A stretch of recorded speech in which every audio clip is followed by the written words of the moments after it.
No, no, yeah, I heard. Look, no, don't cry. Please don't cry. Look, Ryan, I know Deadpool 3 is not happening, and it's fine. Look, I promise you're going to come back from this, buddy. I mean, you've got this mint company you're investing in. You've got, the alcohol brand that you've got going on. Ryan, you've got a lot going on. No, Hugh Jackman is not a better actor than you. Yes, you're better looking as well. No, buddy, I promise you're going to come back from this. You are the man. Don't worry what Hugh says.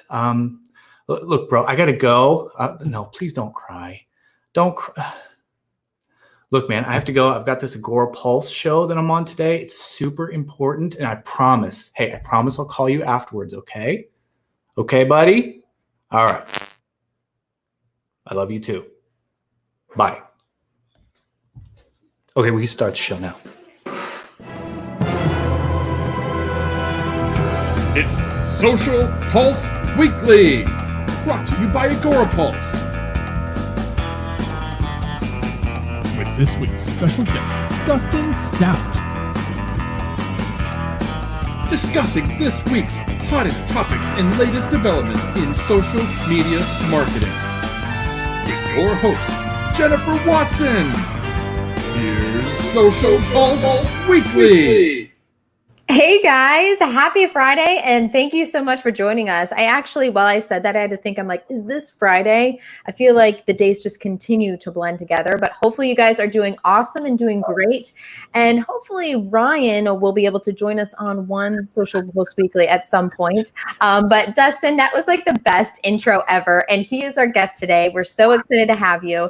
Along with that, our show sponsor is Tony Christensen. You guys, he's been a guest before, and he's here in the comments to help welcome everyone in, answer any questions, and help kind of drive the conversation. So you guys, Tony is awesome. If you need any ad help with anything at all, he is your guy. Follow him on Tony Does Ads on all the social channels because you will not be disappointed. Now, this is the day with the kids, guys. This is a Social Pulse Weekly with the kids. I've got my daughter behind me, so hopefully she's going to stay good and quiet and be playing. And I know Dustin has some kids as well, but let's get right to it. So, Dustin Stout, if you don't know him, you need to. Dustin is an entrepreneur, keynote speaker, and digital marketing consultant. His blog, DustinStout.com, was named one of the best social media blogs by Social Media Examiner and continues to be a growing resource for marketers, entrepreneurs, and bloggers alike. His most recent project, SoVisual.co, is a marketplace of high-quality social media graphic bundles called Social Packs, which are very valuable. And if you're struggling to come up with content or need any help with that at all, you need to invest in that. It's very inexpensive and it'll help you along the way. So with all that said, Dustin, how are you? I am great. Aside from, some of my celebrity friends calling me and crying, Ryan, and using me as their, counselor. Yes. Oh my gosh. That, I guess. Yeah, it's totally okay. And you guys, welcome. We have Elijah, we've got Tess, we've got Juan Santiago, Brad. Thank you guys so much for joining us. And remember, this is a two-way conversation. If you have questions about anything social media related, you're struggling with something right now, ask us. This is an open opportunity to do that. And we're going to have some great conversation with Dustin. He produces so many blogs and just resources. It's amazing. When I was going through and looking through all your stuff, Dustin, like I already know you produce good stuff, but I was like, oh my God, that's right. He did this, he did that. I swear, you're just like the all around social media expert. And so like, I have so many questions. I don't know if you actually looked at the questions I sent you, but Dustin's like, do we have like 5 days to go over this? One thing is for certain, you definitely don't skimp on the questions in preparation for your shows. That's for sure. No, I don't skip on the questions. So before we get started though, Dustin, can you give us just a little bit of your background, what your education's in and how you got started into social media, becoming an entrepreneur, starting your own company, all of that fun stuff? Yeah. So it's a funny story. I think a lot of people in social media these days have a similar story where they didn't really go to school for social media because there wasn't really school for social media when I was in, college. I actually went to school for acting. I moved out to California when I was 18, fresh out of high school from small town Pennsylvania. Went to school for acting, pursued acting for a long time. Found out real quick that in Hollywood, celebrities act and actors wait tables. So I didn't like waiting tables. I kind of wanted to have my own destiny in my own hands and not have to work for someone else. Because, finding acting jobs is really hard. You have to be able to drop everything at the drop of a hat and go audition. So I kind of got the entrepreneurial bug and started a blog. I was actually working as a youth pastor for a local church. And this was when Facebook was like at its peak with teenagers. And I sat in a conference room with a guy named Michael Hyatt, who was giving a talk in 2009 about how leveraging blogging and social media can help you build a platform to attract an audience that can ultimately, create your own lifestyle business. So I started blogging right then and there. I signed up for Twitter and fell in love with social media. Just started blogging about social media, really just writing about what I was learning and attracting my target audience, which at the time were, teenagers, to get them to come to our youth events. And apparently I wrote some things that some people liked, because all of a sudden people started hiring me, asking me if I could consult them on their business social media efforts. And that turned into a pretty massive blog. My personal blog, DustinStout.com, got me some recognition. Eventually led to me being able to go full-time consulting and starting a few other businesses along the way. And here I am today. God, I love that. I love your whole history. And I actually did 1 year of theater in college as well. So I understand that, and like just the struggle with everything. I did it for a year, and then I was like, I don't really want to do that. But I liked improv. We actually talked about that before we started. I think comedic improv is really funny. So Dustin, at the next conference we go to together, we're just going to have to do a random breakout improv session or doing something like that. I was talking to some people at Social Media Marketing World this past year about how, I think some of the best speakers have training in improvisation, because one of the things that you're trained in improv is like how to handle unexpected situations, how to handle the crowd and understand the crowd's energy and how to leverage it. And so I think like literally every speaker whoever aspires to be a speaker should go through some sort of improv training. I think it's hugely beneficial. Yes. Oh my God. I totally agree with that. Between NLP and improv, I mean, you'd be set for any kind of situation. Absolutely. Yeah, that's a perfect combo. All right. So Dustin, let's get right down to it. So you have a blog, and so basically you're kind of the go-to place for image sizes for all the individual social media platforms, but you did make a post about the 4 kind of universal sizes that work just for about anything. Can you break those down for us? Yeah, I mean, because I'm such a perfectionist, but also there's a side of me that's sort of the analyst and the efficiency nut. I have this sort of dual personality of the artist and the efficiency type person. So I want to have the most effective visuals, but I also don't want to have to create a million different sizes for every network, because on Facebook there's all kinds of different sizes. On Twitter, there's some limitations to sizes, and Instagram, before they introduced all the different sizes, they only had 1, and now they have 3. And so it's like there's all these, and then Pinterest is a whole different story. And now we have Instagram and Facebook. So there's so many different ways to cut up images and photos and post them across social media. So I was like, okay, what are the bare minimum dimensions for a graphic or a photo that I can use across as many sites as possible? So I narrowed it down to 4 sizes, and these sizes are based on, like how can I repurpose one image and get the most traction out of it across multiple networks. And so 4 sizes are landscape HD, which is 1920 by 1080. 1920 by 1080 is perfect because you can use it in a lot of different mediums, such as on your blog. You can use it for Twitter. You can use it on Facebook, and you can use it across any LinkedIn as well. Any network that displays wide images well. Landscape does not work well on Instagram. You can do it, but it just doesn't work there. So, for landscape, 1920 by 1080, sort of like the starting point for me when I start with a graphic. From there, I move to a square. Square is probably the most universal across all platforms, and I use a 1920 by 1920. Looks good on pretty much every network. So really, you can't go wrong with a square. The next size is a portrait. So I go 1920 by 1080. So it's basically that HD landscape flipped 180 or 90 degrees, flipped 90 degrees and made vertical. And that's perfect for your stories and your Pinterest posts. Pinterest will recommend sort of I think their recommendation is 1,000 by 1,500, which is a 2:3 ratio. But, HD 1080 by 1920 is pretty close to that. And, just makes it so you don't have to make a bunch of other different sizes as well. And then lastly, my favorite to use on Facebook and Instagram is the 1080 by 1350. So it's the recommended portrait size for Instagram. So between those four sizes, landscape 1080 or landscape 1920 by 1080, portrait 1080 by 1920, square 1920 by 1920, and portrait 1080 by 1350.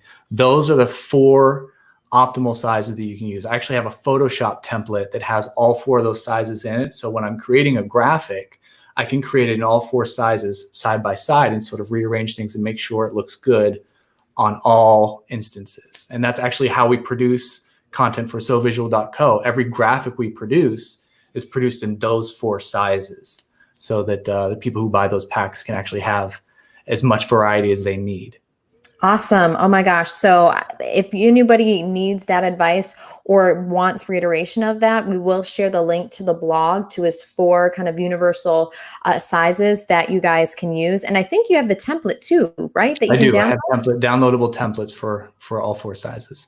Which is so amazing because Dustin, you're so awesome. And just the fact that there's a person that kind of pays attention to all of that and actually, analyzes everything and knows what works best. Meticulous attention. I'm actually in the middle of writing a Twitter. So I've created a Facebook image sizes post where I analyze all of the possible image sizes on there. And then one for Instagram, all the sizes on there. I'm now doing a Twitter one, but those four pinnacle or four, cornerstone sizes still work tremendously across all platforms. Which I love because we don't the last thing you need is to make a million, more than 10 images for right. It's hard enough to take the time to make one, right? Yeah. Just to make one size is enough. Yeah, and we look at having images. How's this going to look on this site? It's not going to look good there. Oh, I need to create this many sizes. Yeah. Well, and it's funny because Deb, our community manager who tries to do a summary of you when you answer the questions, she's like, I'm sorry, guys, all the numbers, I couldn't do it. And it's okay, Deb, because we got the link in there, which is perfect. Yeah. So thank you. But no, we get it. And so, Dustin, you were recently on Jay Baer's show talking about content creation and optimization. I would love for you to share with us kind of your main 3 tips or 5 tips, however many there are, that you talked about on that show that really wowed him and everyone. We talked about a lot on Jay's show. I really recommend everybody go subscribe to Social Pros. It's one of the podcasts that got me started as a professional social media marketer.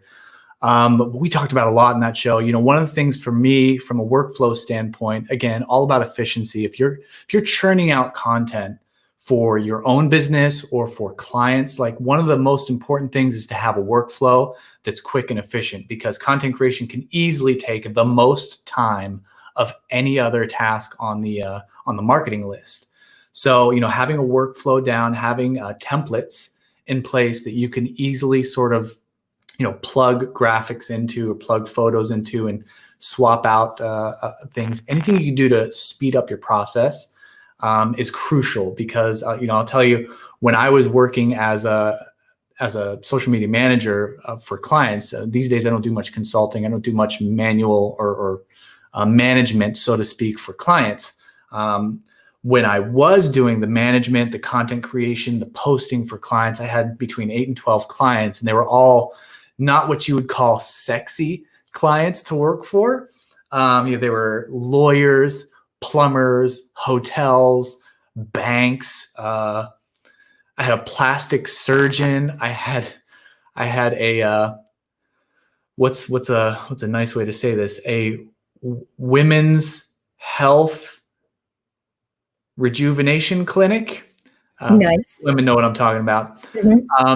We gotcha. I smell what you're stepping in there, Dustin. Right. Okay. Thank you. So I had to manage all these various different accounts and clients, and coming up with content daily for them was just burning me out.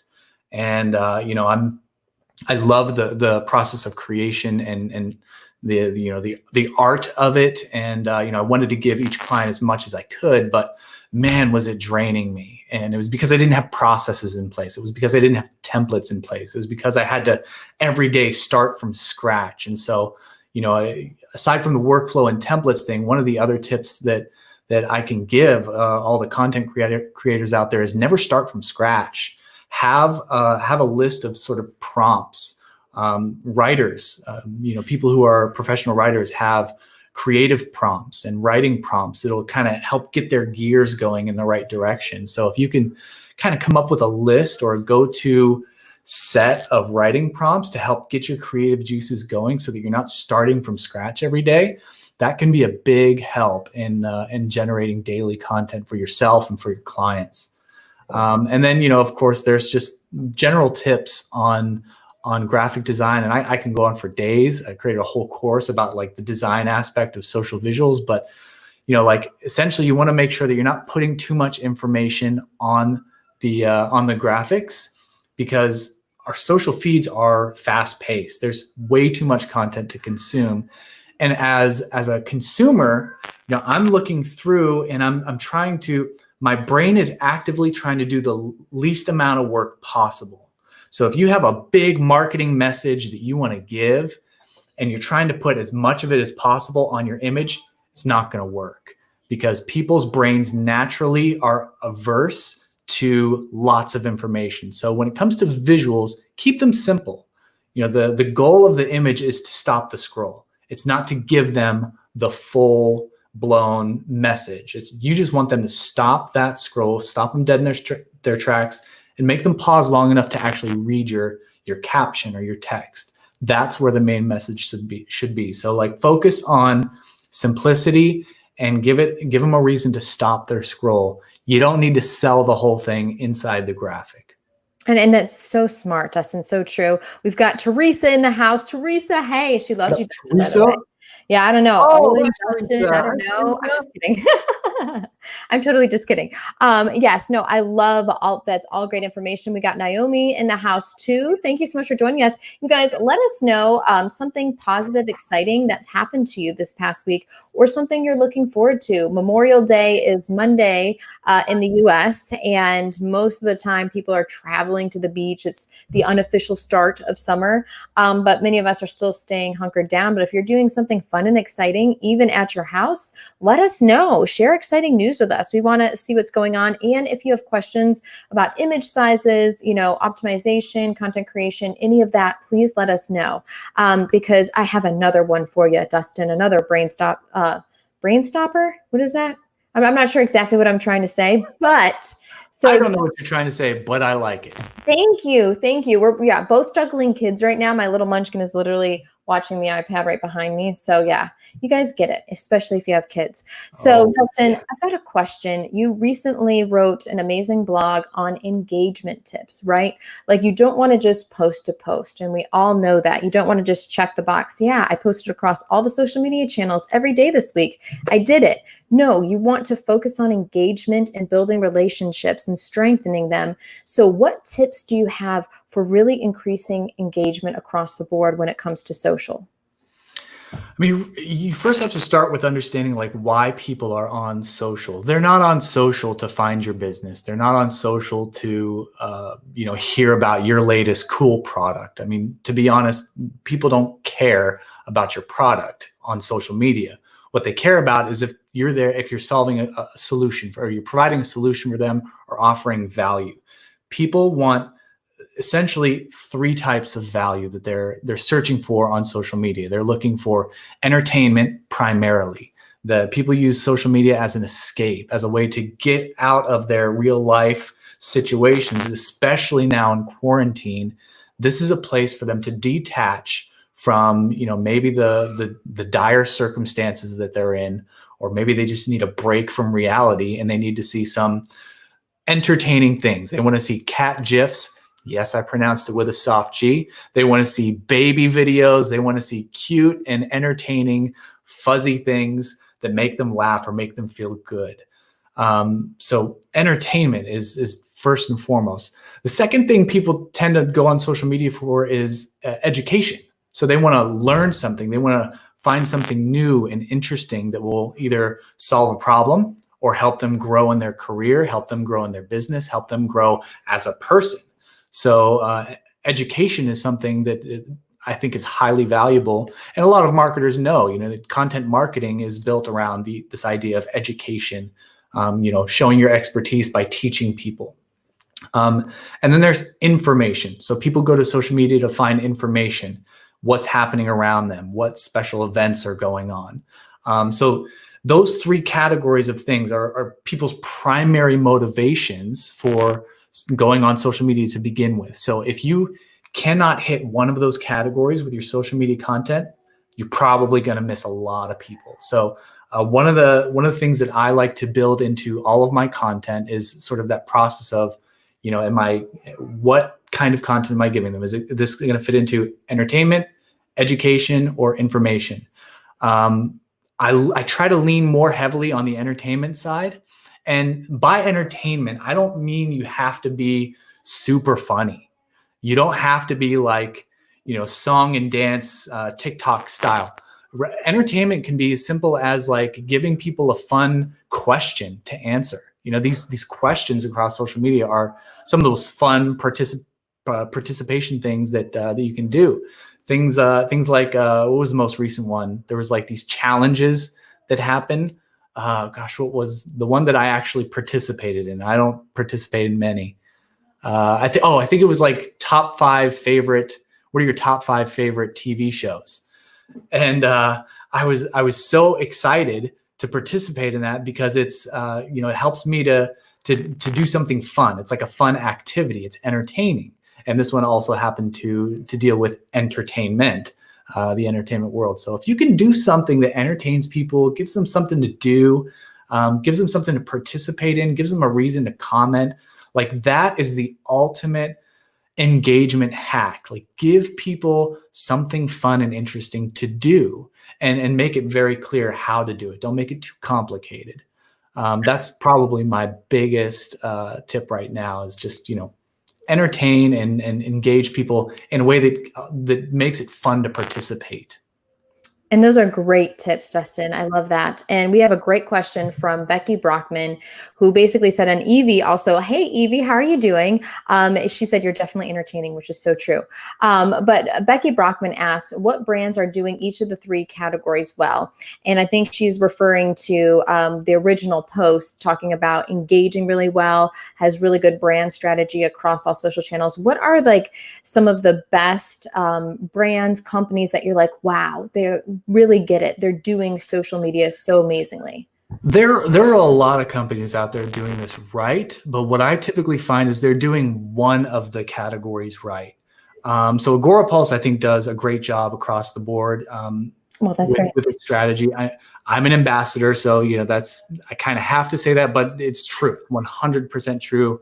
You guys do a great job of just engaging the community, giving us things to do, entertaining us, informing us. Every time an Agorapulse post is out, I'm all over it. I can't wait for it. I think Nike is a prime example of entertainment content, not in the form of haha funny, but it's like beautiful to look at. It's their Instagram feed is gorgeous, even though they're maybe showcasing products. They do it in a way that's like, it's just nice on the eyes, right? Yeah. So that's Nike does a great job. Oh gosh, what are some other? Branding. Instagram for me, I guess, is the TSA. Jen Herman got me into that because it's just their voice, how clever they are in how they say things. I mean, it's actually pretty good. Being clever and standing out is pretty awesome. And you know what? I like Arby's, which is, if you're not from the United States, I don't know if Arby's is global or not. I don't know if I've ever seen an Arby's. If it's not, it should be. Yeah, but they do a great job. And the thing is, the awesome thing about Arby's is they found their niche and they only produce social media content for that group. They're not trying to please everyone everywhere, because that's exhausting. That's not really going to work, and you're not going to find your super fans and really strengthen your community. They focus on the niche and the people that really love them. And they built this incredible community around that. So Arby's is a great one. Oh, look at Emric. Emric, our CEO. Hey, Emric. Yeah. Hi, Emric. How are you? It is, let's say, past 8 o'clock, I think, in France now. Yeah. Yeah. So hopefully you've got something cheersing with us. Some beverage of some sort. But yes, cheers to Friday. But yes, those so you mentioned, if I can interject, you mentioned Arby's, and I couldn't help but think, one of the most successful Twitter brands is Wendy's, and their tweets are some of the most entertaining, and their tweet fights, like their Twitter battles that happen, are some of the most hilarious and entertaining things. They're a brand to always watch on social media.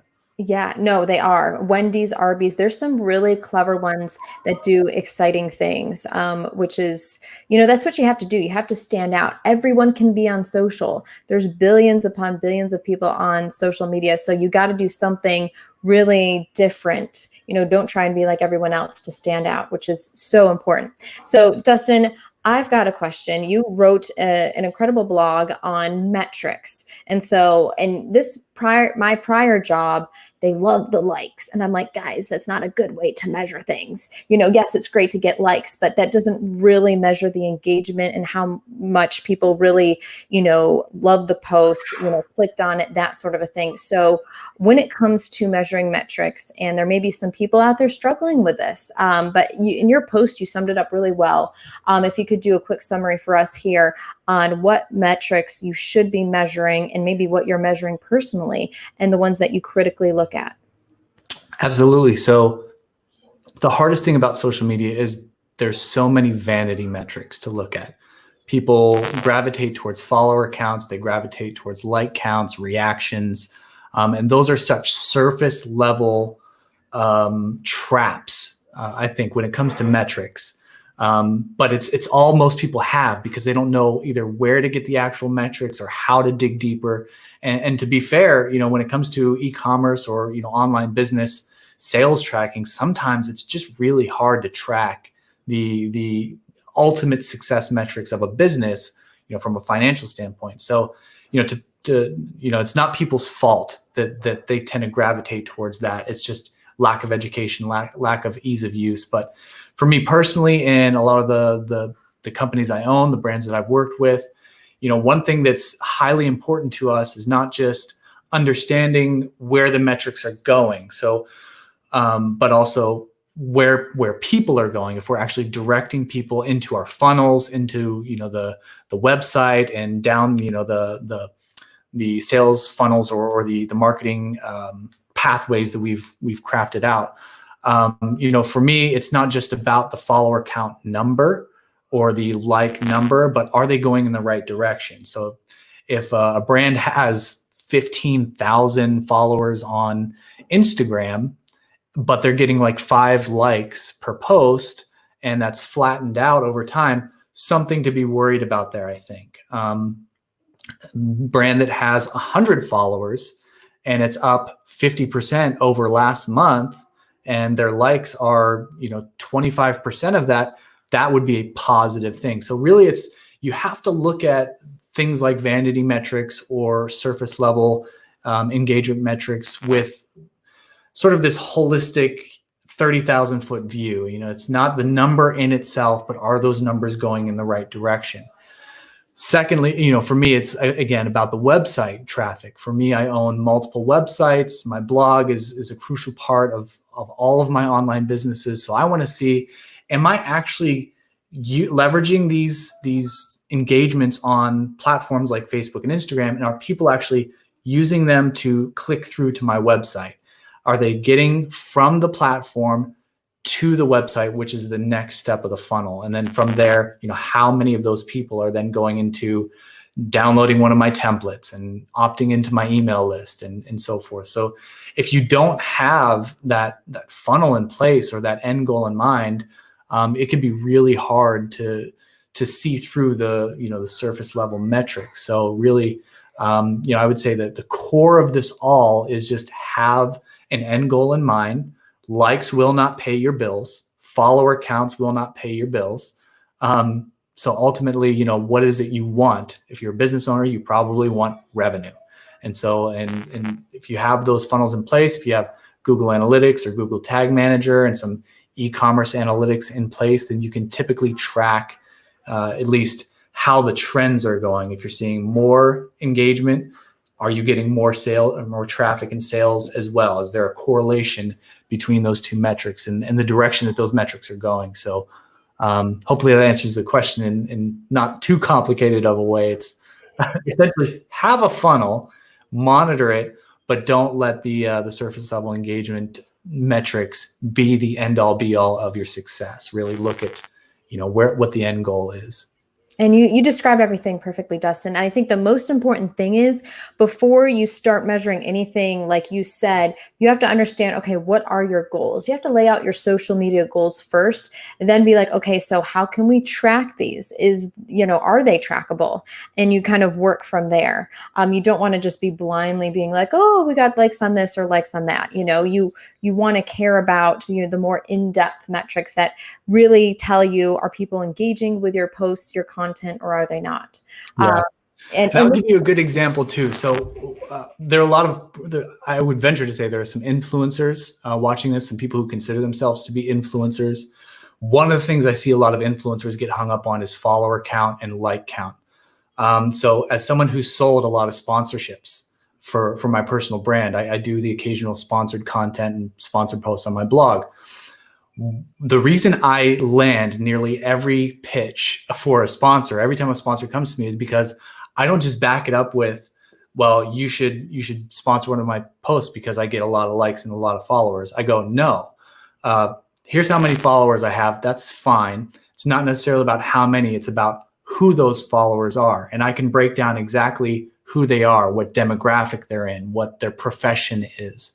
And if the potential advertiser is, say, a marketing software, I can tell them, like, look, my audience is marketers. I know that they're marketers. Here's my Google Analytics data. And every newsletter campaign that I run has this many email opens. It has this percentage of click rate. And you're probably going to get about 1,000 unique visitors to your website just by doing one email newsletter with me. I can back up my follower counts and my likes with actual data that translates to business growth. And so the same works for business. You should have that same mentality of, like, knowing when you post something on Facebook that's a call to action to your website, how many visitors can you typically expect? How many newsletter signups can you typically expect? You should have sort of this whole funnel, and you should be on top of it so much that you can pretty much predict how something is going to perform when you have a call to action type post. And I think there may be some people out there that they're just like, social media is only a part of their job. So we get you, we understand. Yeah, I feel you on that. But Dustin, that is so smart, because when you can actually predict how a post is going to perform, that's amazing. That's golden. And so the best thing is to get to know your audience. And actually, Agorapulse, if you're looking for a tool, we actually have great insights on that as well. And talking about kind of overall brand strategy across all social channels, there's a lot of agencies that follow us, that actually use our tool.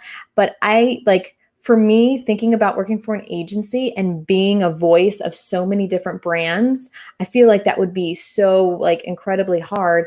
What's your best advice for agencies and even social media managers when building a really strong brand strategy across all social channels? What are your tips on that? Well, I think every social media marketer will tell you consistency is key, because it is. It's not just a worn out phrase that everybody uses. It's true. The more consistent you can be, not just from a cadence or a posting schedule standpoint, also from a visual standpoint. Can your clients' followers recognize a piece of content immediately without even seeing who posted it? Do they know that it's from that brand? The consistency is key. We as humans, and I tend to dive into the psychology of this. It's my acting career sort of prepared me for marketing in that it made me fascinated with human psychology. But we as humans, we gravitate towards the known, the familiarity. And so having a consistent brand style visually, along with the voice, but visually is what captures people. If they can identify visually that it's this post or this image is from this brand, you're going to be more likely to capture their attention and get them to stop that scroll. So consistency from a posting standpoint and from a visual standpoint is extremely crucial, just to build that loyalty and to build that familiarity, and get them to gravitate towards your content. That's probably the most important. Like, I could stop there. That's the most important thing, is consistency and cadence and in branding. No, and that's kind of the most important thing. And I think a lot of times, we talked about it before, but people are just checking a box, especially if social media isn't their main job. Or it can be really tough, though, with agencies as well. If you're having to produce posts for multiple different brands and companies, you're like, okay, did that. But you got to just make sure the strategy makes sense. Spend the time in the beginning, building that out, understanding your audience or who the people you're trying to reach or want to reach, and then build content for them tailored to them. And understand what metrics you can measure that will basically measure the growth of your channels the best. And with consistency, you can also, it's easier to analyze. So if you're inconsistent in your posting schedule and you're kind of hit and miss as far as engagement or click-throughs go, you're not going to have any sort of baseline to judge. Like, okay, we know that every Tuesday it's peak hour. Like, if you're inconsistent with that, you just don't know what works and what doesn't work. But if you're consistent again and again and again, day in, day out, you can track trends and you can see how that performance is being affected daily, monthly, seasonally, different types of content. On Tuesday of last week, we did this kind of a post and it did really great. This week we did this kind of a post. It was a little bit different. Didn't do as great. Not going to do that again. So you can kind of learn. Consistency gives you that ability to learn and to change your strategy, to improve your strategy as you continue forward. And those are all amazing points, because I'm a big fan of consistency. I like it as, like you said, as humans, I like a plan, a strategy. We like to have a routine, basically. And Jen Herman, we're giving Jen lots of shout outs today, by the way. She said when she was a guest, she said, if you are going to try a new strategy, on Instagram stories, Facebook stories, or on a different social channel, you want to make sure you test it out for at least 4 to 6 weeks so people can learn that's where you're putting that content now, or that's the kind of content that they're going to see there, because it may not be successful for the first couple of weeks because people just haven't learned that you're consistently producing that content. But right. They haven't gotten used to it yet. It's not familiar yet. Yes, exactly. So it's best once you test something to give it 4 to 6 weeks. But I love consistency because that's a huge thing for me too. Because I thrive on it personally, and also I think professionally people do. They get used to it and they get excited for things. So this next one I think is exciting. So you talked about in one of your recent other posts that ways that you can promote a blog post for 30 days in 5 minutes or less. And I want you to share that strategy because I think that is fascinating. And I think Oh. everybody would benefit from that. So you'll be this will be the first place I publicly announce this. But I'm actually working on a tool that will allow you to do exactly this. Still in development. It's not near ready yet, but it will be a very simple, straightforward tool that you can plug in exactly this process and crank out a bunch of content. But for now, I have this blog post and I share a spreadsheet that I use. Now you can go and use a tool like CoSchedule has these sort of templated things that you can do and generate content. But a spreadsheet works just as easily and it's nowhere near as expensive. So essentially what I've done is created 45 different combinations, so to speak, of text and links and calls to action. And in this template, that's really just 10 inputs. The inputs are basically answer this question or fill in this blank. What's the title of your blog post? You type in that title of the blog post.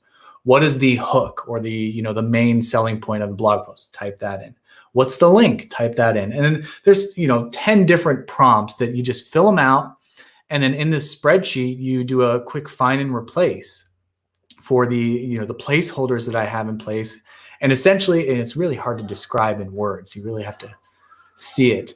But essentially, you can then find and replace and switch out all the different combinations I've created of link, hook, or title, question, hook. There's all those different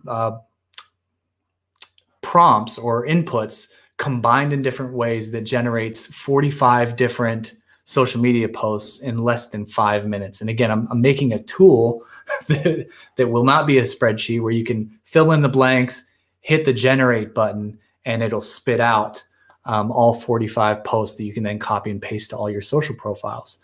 But or you can use the spreadsheet now. But gosh, has it saved me hours and tens and hundreds of hours of having to create promotional posts for my blog posts. I mean, it really has just sped up my workflow and made things super efficient, not just for me, but for my team. I can now hand this off to my team and say, here's the blog post, fill these in for me and go, generate the 45 social media posts. And then I can pull it into Agorapulse and schedule them out for 30 days. Oh my God, that's fantastic. And we have the link to that right there, the blog promotion template. And shout out to our producer, Mike, who he's amazing. Like you can give him something within 3 seconds, he can pull it up, who was actually showing it to us there. So Dustin, thank you so much for that. And I can't believe, I just realized we've almost 45 minutes into this live, which is remarkable because you've been telling us so much great information. It's amazing. And then we have someone that says you're a freaking beast. So yes. And then we've got Tim. And yeah, you are. So Tim said, Bitly, is that your favorite link shortener? Not even close. Yeah. So tell us, Dustin, tell us. So Bitly is great if you just want something free to use and to shorten your links. I actually use a tool called Rebrandly. And what Rebrandly does is it allows you to use your own branded short URLs. So for instance, I have dustn.xyz. And I use that to shorten all my URLs. And Rebrandly just also offers a slew of other features. You can actually add Facebook pixels to your shortened links, not even have to integrate to a website. You can add tags and kind of arrange them. You can add UTM tracking for all the super savvy marketers out there who love them some UTM tags. All kinds of things you can add. It's just like a super powerful link shortening tool, and I could not live without it because it's just makes it so easy to create effective and really high level marketing shortened URLs. Again, Bitly's great if you just want something free and don't really care about any of the other stuff. But if you really want a powerful marketing link shortener, then Rebrandly is the way to go. That's awesome. That's great advice. And that was a great question, Tim. If anybody has a question about anything social media related in general, Dustin will have all the answers. So yes, I'm putting that on him. And so I have them. Forget Google. Yeah, okay, forget Google. We've got Cass Fit. Kathy My wife Fit. actually got me a mug that says, "I don't need Google. My husband knows everything." And that's true. No, it's so true. So Kathy Fit, thank you so much for joining us. And we're still having a party. We're just, literally Dustin's been sharing everything. You can scroll up through the comments for some of the links. Mia Voss in the house. Mia's amazing. So we're actually having Mia on next Friday.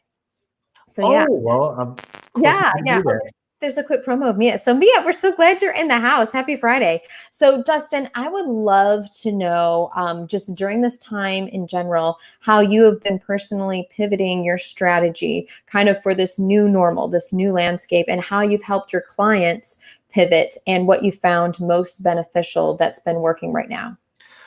So the remaining clients that I have, honestly, they're all very online savvy, and were prepared for and are already fully remote working. So they weren't affected at all. And thankfully, and my businesses personally have not suffered a great deal. We've seen a little bit of in one of my businesses, we've seen a slight decline in revenue, but not significant to where we're fearful or had to let anyone go. So we've been very fortunate, and my other businesses that are still young in their nature, So Visual Co, relatively young business. So we haven't been really hit or affected in this time. We've been super, super fortunate. So one of the things that I've been trying to do from my personal brand, and if you're on my email newsletter, you know this, I've sent out several emails recently. They were just like, "How are you? How are you doing? Tell me how you're struggling." And true story, I get dozens of these replies back, and I think I've either helped people find jobs, or I've actually hired people during this time, because like I'm so I think this more than any time is like a time we need to band together and like reach out and figure out how we can help each other. I mean, I can't express enough. Like you may be suffering, you may be hurting for work, but the people around you, the people online, there are people who are willing to help and throw in their hands and help you out. So never be afraid to reach out to people and not just for help, but offer whatever you can do, even if it's recommending someone to a friend who's recommending someone who's out of work to a friend that could maybe use some extra help. So I mean, from that standpoint, I've just been trying to find more ways to give and help out to those in need. And anybody watching this who is looking for work, is just struggling this time, hit my DMs up. I am really open to however I can help people in this time. We really need to band together more than any other time in our history. And you made a good point. And I think one of the positive things that you can do during this time, Dustin, is just make a post, tweet out, just be like, how can I help you? Like, what's your biggest problem that you have right now? And that helps that increase that conversation and get you to understand your fans and your followers better, that maybe you can produce a product or a service or do something that can help them. And all that can do is help build trust and just strengthen that relationship. And I see Chad's in the house. Chad, I see you. You're looking great. You're looking awesome. Chad. Yeah. And so someone's asking for the URL to the spreadsheet Dustin mentioned. I believe that it's up in the comments, but if not, maybe Deb, you can take a look and see. There it is right there. Yeah. Big blog promotion template is right there up in the comments. And we had someone asking, what is your niche? I know social media is your niche, but I feel like I know you from somewhere. Well, Dustin's kind of a big deal. So you've probably seen him potentially on national news. He could have been on international TV, but he's a speaker. He's into fitness too. So you may have seen him there. You've seen me in such shows and TV as yes. Dustins, and no. And he was talking to Ryan Reynolds at the beginning of this, actually. He had to get off the phone with Ryan because Ryan was upset for some reason to jump on here. So that's kind of how big of a Deadpool 3 is not happening.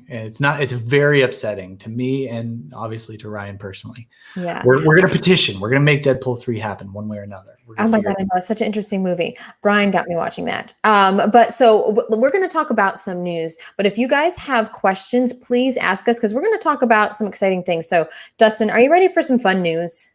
Yes, I am. Yeah, maybe. So there's been a lot of big things going on, but Facebook announced Shops, their new feature that rolled out, and it's going to be rolling out in Instagram this summer in the United States. But basically, Facebook, they said, and I quote, they want to help small businesses adapt and make it easier for people to discover and shop for things they love. They understand that coronavirus has taken a big economic toll, especially on small businesses, and they're trying to find different ways that they can help. So with Shops, it allows you to browse full collections, save products you're interested in, and even place an order. And you can message a business through WhatsApp, Messenger, or Instagram Direct to ask questions and get support, even track deliveries and more. And so I think this is so positive for small businesses, because the way that you can find Facebook Shops is you can do that by looking on a business's Facebook page or Instagram profile, or you can discover them through stories or targeted ads. And I think this is I think it's really exciting, Dustin, especially for those that are hurting right now. It's a great opportunity for them to take advantage of it and maybe even be one of the first ones to do it. How do you feel about it? So there's two sides of me always at all times. This is good to know. I see the help. So as the business owner, I'm putting myself in Facebook's shoes, and I'm going, if I wanted to help businesses who were completely devastated in this time because they weren't ready to take online orders, they just haven't figured out that online commerce piece. Absolutely, this is something super helpful, and I can see them, trying to be the hero in this situation. There's the cynical side of me that goes, Facebook's just trying to find another way to keep people on their platform and get more money from businesses. So I have that battle going on in my head. Yeah. Overall, I think I'm okay with it. I'm not mad at it. I will be investigating it for my business to see if any of my products have reason to be on Facebook or Instagram Marketplace. It's definitely something interesting to see how it plays out. But it does, again, further this idea that Facebook is trying to take over the internet and make Facebook the internet for people. Dustin, I feel like you need to write some book or something. There's a lot of passion behind that. There was a lot of passion in that answer. So yes, and we've got Chad. I know Dustin, he's going to say, keep it on a place you own. Yes, well said, Chad. Absolutely.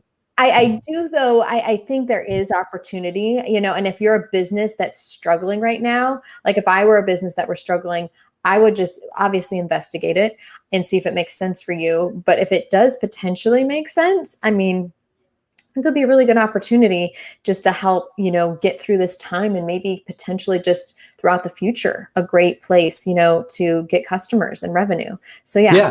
Ultimately, for those businesses who weren't ready for the online commerce piece, this should just be a Band-Aid. Just like Chad said, like you should go and have your home base be the place where you ultimately send people to. But Facebook has distribution.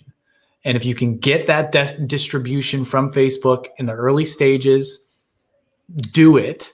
But also make sure you have a way to get people onto your own property. Because we've seen time and time again, Facebook does a thing. You have a lot of success on Facebook, and all of a sudden they're like, oh, just kidding. We're going to change the algorithm and you're not going to reach your fans anymore.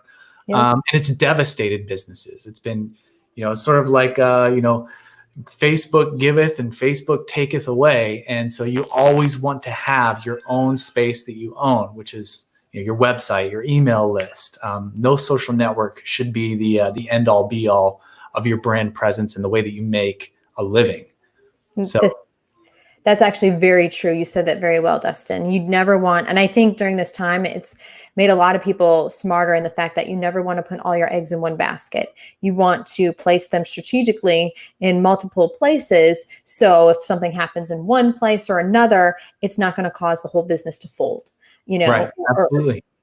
Big things to happen. Now, with that said, Instagram came out with guides. So Instagram announced their new feature guides with its main goal to help make wellness content easier to find, though there are a lot more possibilities than this.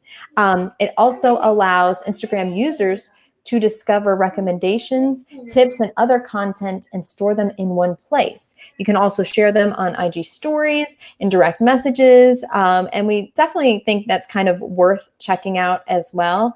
And users discover all sorts of different kind of recommendations from creators, public figures, organizations, and publishers. So I think this is really cool. To view a guide, you can visit the profile of participating creators, and they list several of them there. So I'm very intrigued by this. I'm going to be doing a lot of investigation on this weekend just to see what it's like. Do I like it? Is it worth it?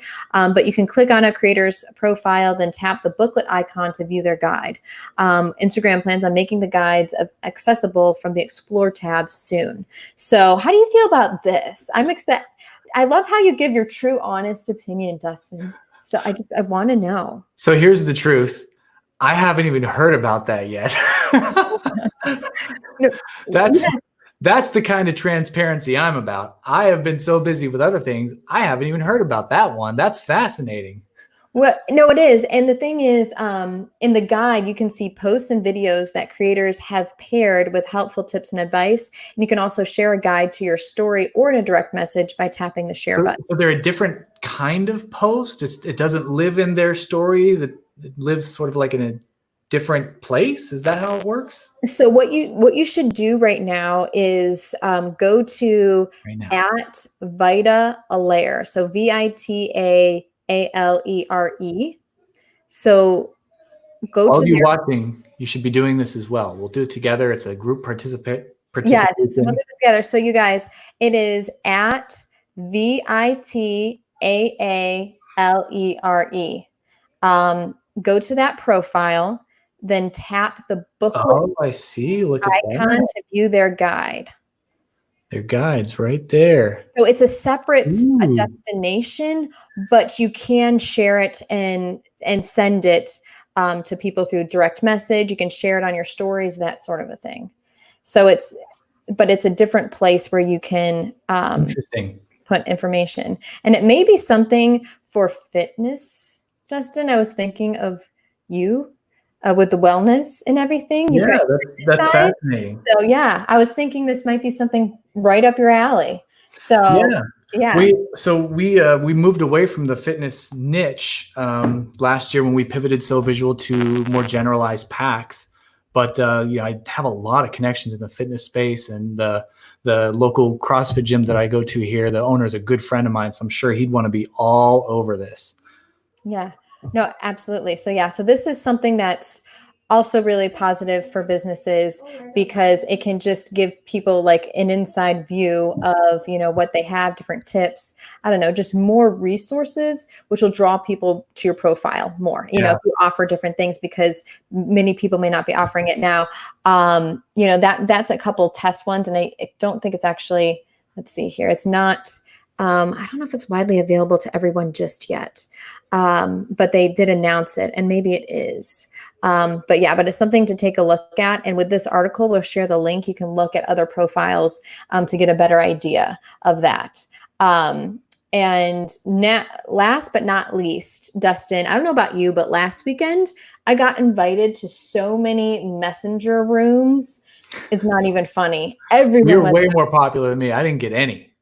Well, so it was Friday night for me. It was last Friday night. I'm like, geez, what's going on? And so now they're allowing messenger groups. Facebook is for groups and events. So we have our new Facebook group, Social Pulse Community. But basically, which I didn't get invited to. Well, you should have known about it. So, Dustin, we're going to make sure you're invited to it. And we'll have Deb, can you post the link to our Facebook group right there? If you're not in it, you need to be, because we share a lot of insightful information. We've actually shared your blog in there, Dustin. So we've given you shout outs. Well, I feel the love now. Thank you. People are watching us from the group right now. We actually schedule our live on our Facebook page and the group. So, nice. Yeah. We're doing that fun stuff. But so the interesting thing is, when it comes to messenger rooms within the group, like as an admin, I can say, no, only admins only can have groups, but I'm the one that will give access to it. Or I can let anyone start a messenger room in the group. whether it's me or not, which I don't Nice. think I'm going to do. It can be a little dangerous, but I think the messenger rooms. So, Dustin, they're very, very basic, but I think they'll obviously be adding new features and everything like that. But playing around with it, there's really not much you can do with it other than the fact that it's bringing people together. You can have up to 50 people on there. There really weren't any other super special features, but it's just another place to help with the physical distancing to really make sure you're socially engaging and got the support you need. So I think it's interesting. But So tell me, because I have an experience, I opened one with my wife. That's pretty much it. Like, I wanted to experiment and see what it is. I got one started with her.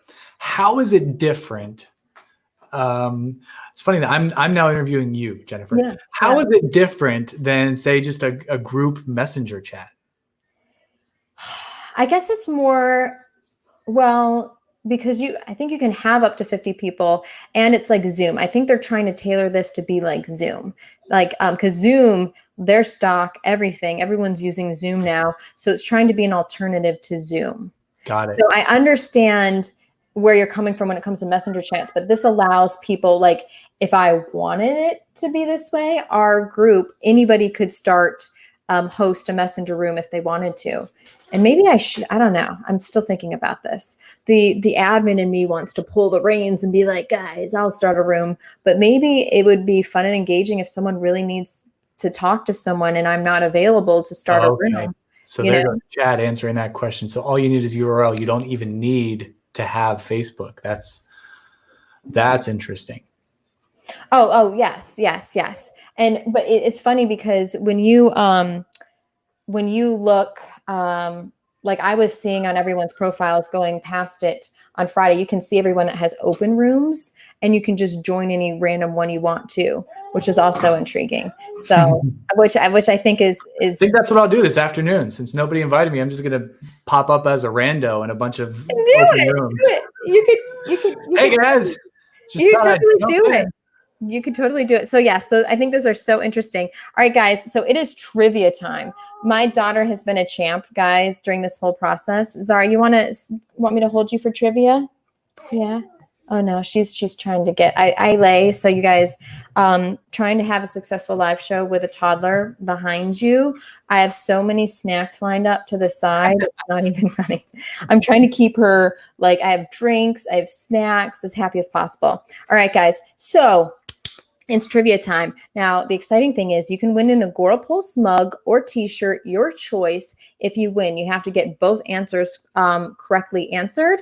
If there is a tie, now we do this for 24 hours, so we don't actually announce the winner right now. We'll do it later, but you have the opportunity to win an amazing, a collectible item, an Agora Pulse mug or t-shirt. So the first question is, now Dustin, you can give your input on this. So according to Statista, with over 1 billion users on Instagram, what percentage are under age 35? Now, when you answer these, guys, answer 1-A, B, C, or D.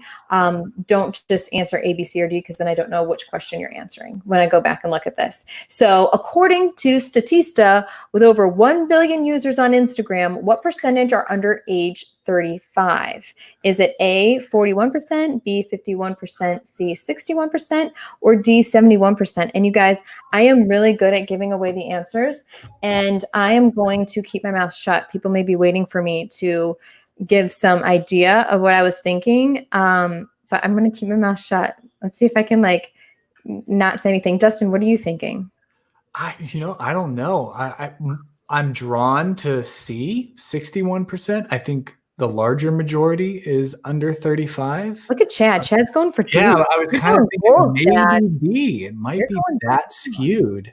Yeah. Chad's right. I don't know.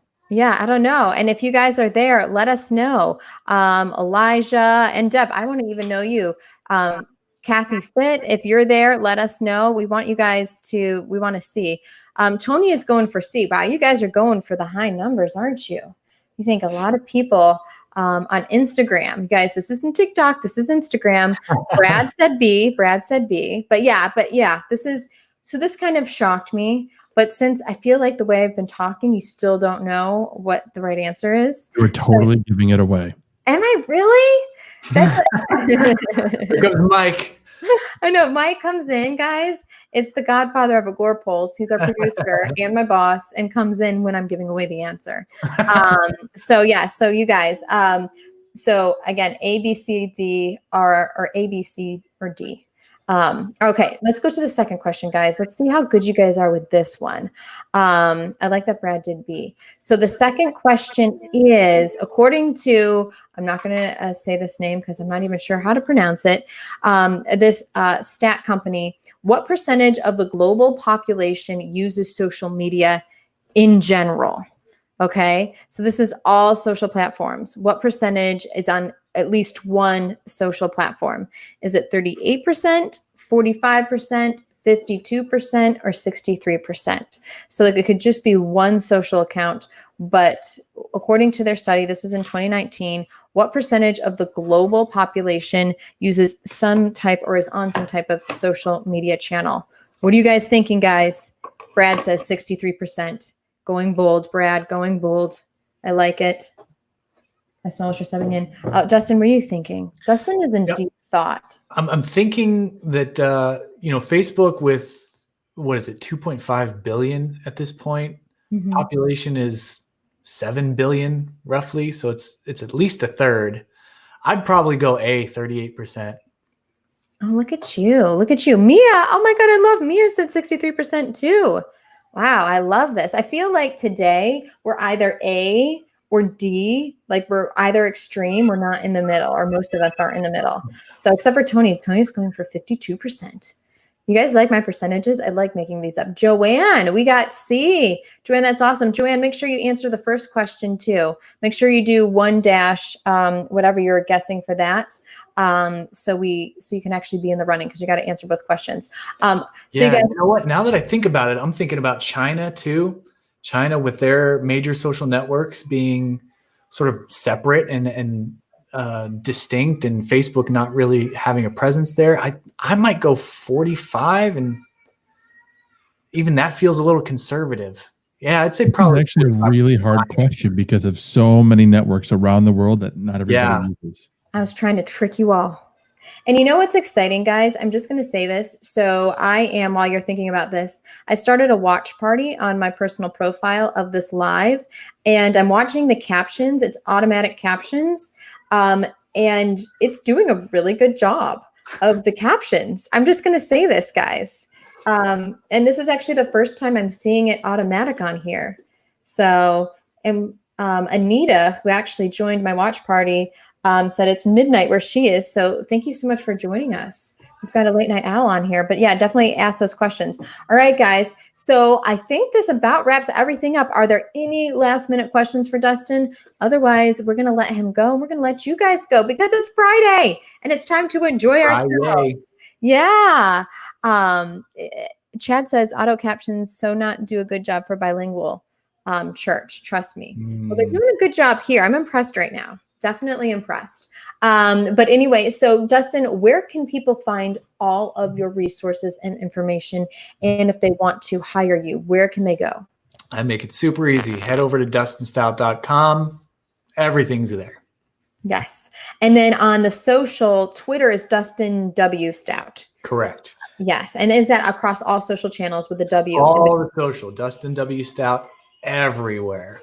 Okay. Perfect. Awesome. Dustin, thank you for spending over an hour with us, just sharing all of your insightful information. It was my genuine pleasure. Oh my God. And literally sharing the phone call you had with Ryan Reynolds right before the show was so awesome too. Back now, yes. And then Tony Christensen was our show sponsor. So Tony, thank you so much. You saw him on the comments, sharing his information, helping drive the conversation. Tony is amazing. Tony does ads. Follow him. If you are looking for someone because you're just like not sure about your ad strategy on any social platform, talk to Tony. It's amazing. I've seen him at conferences with his spreadsheets open. It's just like, he will find the right solution for you for the least amount of money. So yes, Tony, thank you so much. And next week we are having the amazing Mia Voss. Yay, Mia Voss. to round out the month of May, which we're so excited for, that is 2:00 next Friday. But don't forget to join our new Facebook group, Social Pulse Community. We share all sorts of breaking news. We have our Lunch and Learns in there as well. And next week's Lunch and Learn guest is Tyler Anderson. Our Lunch and Learns are at 1:00 Eastern. And so it may be breakfast and learn or dinner and learn, depending on where you are around the world. But we only exclusively do our Lunch and Learns within the Facebook group. So to join the Facebook group, go to Social Pulse Community, just search that for Facebook groups. And last but not least, guys, time is running out because we are giving away 8 weeks free of our social media manager school. Yes, that's right. 8 weeks free for you to learn, take courses, do whatever you need to do to make sure that you are the smartest you can be when it comes to being a social media manager in an agency or anything like that. So the day you join is the day that the 8 weeks start, and this runs until the end of May. So the last day is May 31st for you to sign up and get 8 weeks free. But you guys do it. There's so much information in there, so many courses. You never know how many experts are going to be in there. There's a lot of experts that are providing a lot of great information in there right now. So definitely join that. And with that said, guys, I don't know if there's anything else I can say. I feel like I just said, I know Dustin is blown. All the things. All the things, guys, all the things. But definitely, you guys have a wonderful weekend. Join Social Pulse Community. And we love you. And if we can help you in any way, please let us know. With that said, cheers. Bye, guys. Bye, y'all. Bye.